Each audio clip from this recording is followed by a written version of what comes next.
Rencana Israel untuk menduduki Gaza sepenuhnya ini mendapatkan reaksi keras tidak hanya dari dunia internasional, tapi juga dari dalam negeri Israel sendiri.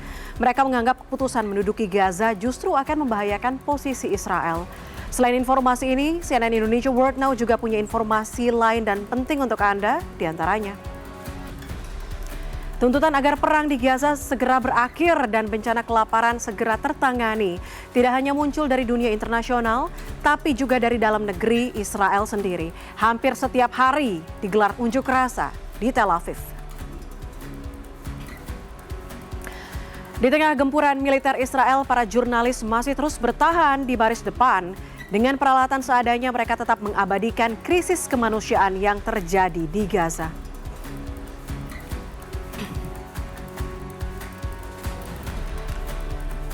Rencana Israel untuk menduduki Gaza sepenuhnya mendapatkan reaksi keras tidak hanya dari dunia internasional, tapi juga dari dalam negeri Israel sendiri. Mereka menganggap keputusan menduduki Gaza justru akan membahayakan posisi Israel. Sementara warga Gaza juga menolak untuk dipindahkan. Bagi mereka, kemerdekaan Palestina adalah hal yang mutlak meskipun mereka harus mengorbankan nyawa.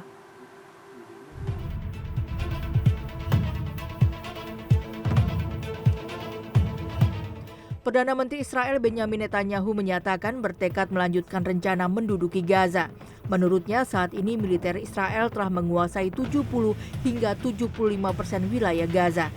Dan fokus utama terkini operasi militer Israel adalah menghancurkan 2 benteng kelompok Hamas yang tersisa dan warga Palestina di Gaza harus dipindahkan. Sebuah cara yang menurutnya tercepat untuk mengakhiri perang.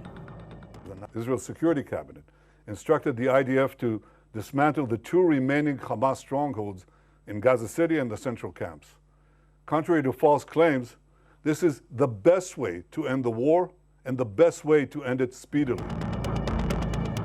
Sebenarnya keputusan Israel untuk menjajah Gaza tidak sepenuhnya disetujui bahkan oleh warga Israel sendiri. Menteri Keuangan Israel Bezalel Smotrich yang juga anggota keamanan Israel meminta Netanyahu untuk membatalkan rencana menguasai Gaza sepenuhnya. Dalam sebuah video yang diunggah di media sosial X, Smotrich juga mengungkapkan keraguannya terhadap kemampuan dan niat Netanyahu untuk meraih kemenangan atas Hamas. Menurutnya seharusnya rencana terbaru Israel adalah memaksa Hamas kembali ke meja perundingan untuk melakukan gencatan senjata. ראש הממשלה והקבינט נכנעו לחולשות, נתנו לרגש לנצח את השכל, והחליטו שוב לעשות עוד מאותו דבר, ולצאת למהלך צבאי שתכליתו אינה הכרעה, אלא רק הפעלת לחץ על חמאס, כדי להביא אותו לעסקת חטופים חלקית, תוך אמירה ברורה, שאם חמאס יסכים לעסקה, גם אנחנו נסכים לעצור שוב, לסגת שוב, לאפשר לו להתאושש ולהתחמש שוב, וחוזר חלילה. ככה לא מכריעים, ככה לא מחזירים חטופים, ככה לא מנצחים מלחמה. Bentuk penolakan pada rencana Israel untuk sepenuhnya menguasai Gaza juga dilakukan keluarga korban serangan Hamas. Mereka menyerukan agar seluruh warga Israel melakukan aksi mogok massal selama seminggu dengan tuntutan agar pemerintah Israel membatalkan rencana menduduki Gaza sepenuhnya. Menurut mereka, rencana itu membahayakan keselamatan pada sandera dan tentara yang dikirim ke wilayah tersebut.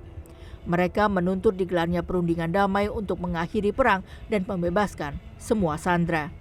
ביום ראשון הקרוב, בעוד שבוע בדיוק, נעצור את חיינו כמו שחייהם של כל כך הרבה אימהות נעצרו מאז 7 באוקטובר. זה לא תלוי באף יושב ראש ואף מנכ"ל, זה תלוי בנו. זה תלוי בכן, האימהות, הבנות, האחיות. זה תלוי בכם, האבות, הבנים, החברים. כולנו נעצור ביום ראשון הבא ונגיד די, ייצרו את המלחמה, החזירו את כולם הביתה, זה בידיים של...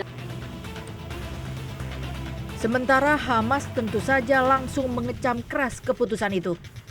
Mereka menuduh Netanyahu menggunakan bahasa yang menyesatkan untuk menutupi kebijakan melaparkan dan genosida di Gaza. Hamas juga menyatakan klaim Netanyahu tentang membebaskan Gaza mendistorsi definisi hukum internasional tentang penjajahan dan menyembunyikan rencana pemindahan paksa serta penghancuran ekonomi di Gaza.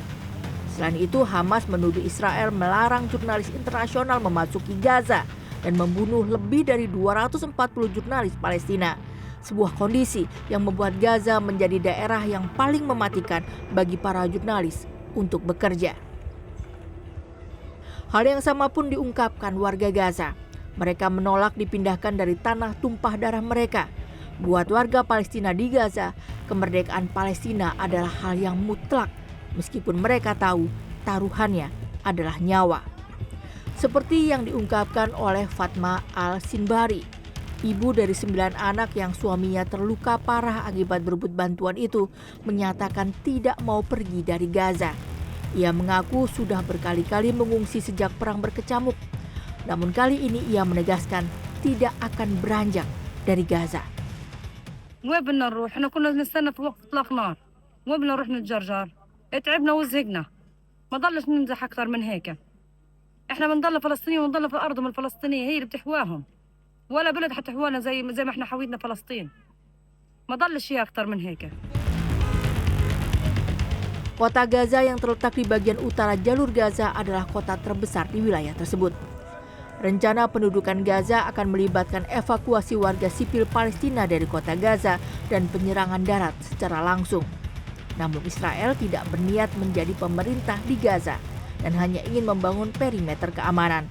Israel berharap dapat menyerahkan pengelolaan Gaza kepada kekuatan Arab meski tidak merinci negara mana saja yang akan terlibat dalam pengelolaan tersebut. Hanya saja Liga Arab dan negara Arab lainnya menyatakan akan menolak rencana Israel untuk menyerahkan pengelolaan Gaza pada negara Arab.